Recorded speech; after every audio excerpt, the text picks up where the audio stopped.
Hala Joy aalis na sa Team Kalingap.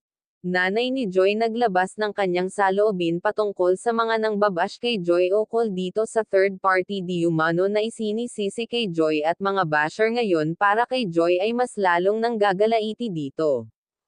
Mga kakalingap at ka-viewers, panoorin naman natin ngayon ang paghaharap ni Joy Kuya Rab at ang paglabas ng saloobin ng nanay nito.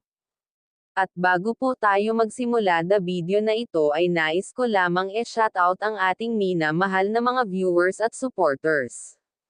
Kaya kung bago ka pa lamang sa aking channel baka pwede paki-subscribe at wag po muna skip ang aking video para malaman ang nilalaman nito.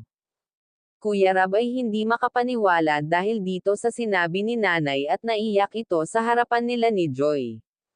Malaki daw ang utang na loob nila sa buong Team Kalingap kaya labis ang panghihinayang nito sa napagdesisyonan ng kanyang anak na si Joy, at ito ang labis na ikinasama ng kanyang kalooban.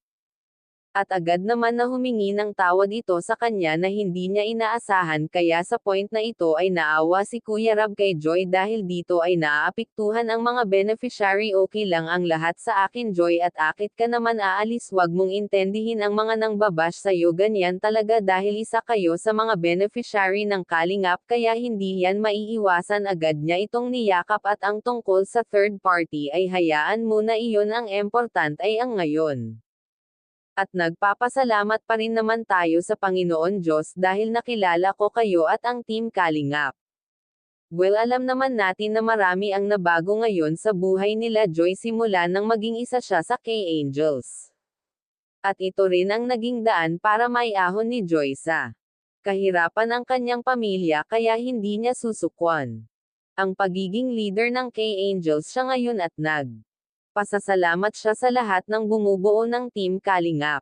Lalo na naging party ng Kalingap sa lahat ng natatanggap ni Joy. Si Kuya Rab naman ay laging nakasuporta sa pag-aaral ng ating mga beneficiary ng Kalingap para makapagtapos ito ng kolehiyo at nakasuporta sa lahat ng bagay dahil si Kuya Rab ay may isang salita, one Kalingap, one pamilya, at yan ang pinaghahawakan ngayon ni Joy. At wag nga po pala natin kalimutan suportahan ang ama ng Kalingap na si Val Santos Matubang. At hanggang dito na lamang ang ating mixing reaction. Again, maraming salamat sa panonood.